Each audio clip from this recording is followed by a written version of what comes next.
Israel ও মধ্যপ্রাচ্যে মার্কিন ঘাঁটিতে সফল অভিযান চালিয়ে বিশ্বজুড়ে প্রশংসায় ভাসছে খামেনি সরকার। ইরান আবারও প্রমাণ করল তারা বীরের জাতি। দেশটির সর্বোচ্চ ধর্মীয় নেতা আয়াতুল্লাহ আলী খামেনির ঈমানের জোরেই তেহরান ইসরায়েল আমেরিকাকে চাপে ফেলতে পেরেছে বলে মনে করেন ইসলামী চিন্তাবিদরা।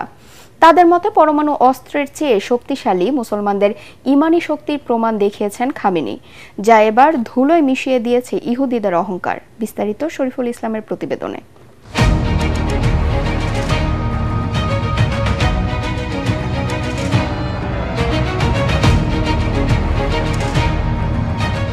নিঃসন্দেহে মুসলিম বিশ্বের কাছে এখন সবচেয়ে জনপ্রিয় নেতা ইরানের ইতিহাসের প্রভাবশালী ও রহস্যময় ব্যক্তিত্ব আয়াতুল্লাহ আলী খামেনি।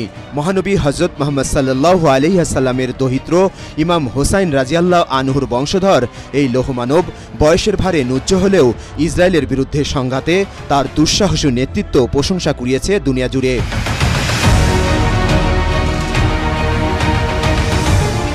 সম্প্রতি ইসরায়েলের আকস্মিক বিমান হামলায় ইরানের সমন্বিত চৌকস সামরিক বাহিনীর শীর্ষ কয়েকজন নেতাকে হারিয়েছেন তিনি, কিন্তু এতে বিন্দুমাত্র টলেননি ৮৬ বছর বয়সী এই শিয়া নেতা। সন্ত্রাসী ইহুদিদের খতম করতে আল্লাহর গায়েবী সাহায্যই যথেষ্ট বলে মনে করেন ইরানের অবিসংবাদিত এই নেতা। বিসমিল্লাহির রহমানির রহিম। ইয়া মুকাল্লিবাল কুলুব ওয়াল আবসার, ইয়া মুদাব্বিরাল লাইলি ওয়ান নাহার, يا محول الحول والأحوال حول حالنا إلى أحسن الحال।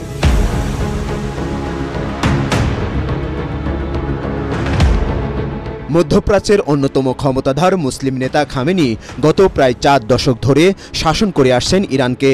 নিজ দেশের সার্বভৌমত্বের উপর আঘাত এবং মুসলিমদের উপর ইসরায়েলি নৃশংসতার বিরুদ্ধে এবার জ্বলে উঠেছেন বারুদের মতো।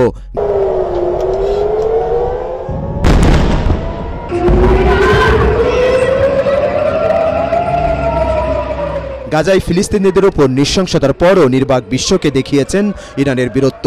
ইহুদিদের স্মরণ করিয়ে দিয়েছেন মুসলমানদের বীরত্ব গাথা অতীত ইতিহাসকে।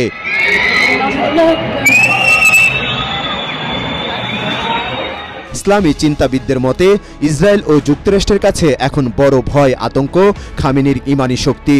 এই জোরেই একদিন ইরান তথা মুসলমানদের বিজয় আসবে বলে তার দাবি। ইরানের সর্বোচ্চ নেতা আলী খামেনি তিনি তার ঈমানদীপ্ত দৃঢ়তা এবং ইস্পাত কঠিন তার দৃঢ়তার মধ্য দিয়ে মনোবলের মধ্য দিয়ে তিনি ইরানি জাতিকে আশ্বাস করেছেন যে যুদ্ধে আমরাই জয়ী হব ইনশাআল্লাহ।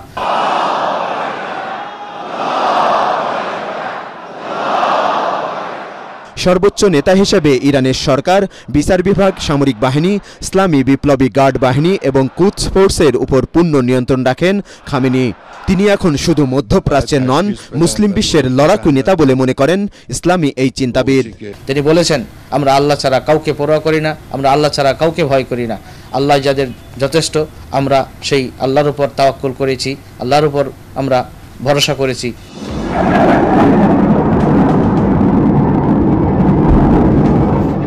শিয়া সুন্নি বিভেদ থাকলেও ইসরায়েলে সফল ক্ষেপণাস্ত্র অভিযান এবং নিজের নেতৃত্বের কৃতিত্ব দেখিয়ে মুসলমানদের কাছে অভিন্ন নেতা হয়ে উঠেছেন অন্যায়ের কাছে মাথা নত না করা খামেনি। ইহুদিদের সঙ্গে কোনো আপোষ বা ক্ষমা নয়, ইসরায়েলের কোনো অপরাধ আমরা বরদাস্ত করি না। তবে ইসরায়েল ও যুক্তরাষ্ট্রের সংঘাতে প্রতিবেশী ও মুসলিম দেশগুলোর ভূমিকায় ক্ষুব্ধ এই নেতা। তাই ইরানের সর্বোচ্চ এই ধর্মীয় নেতার বিরুদ্ধে সন্ত্রাসী ইহুদিদের যে কোনো আঘাত মহা বিপদ ডেকে আনতে পারে ইসরায়েল এবং আমেরিকার জন্য। শরীফুল ইসলাম, এটিএন বাংলা।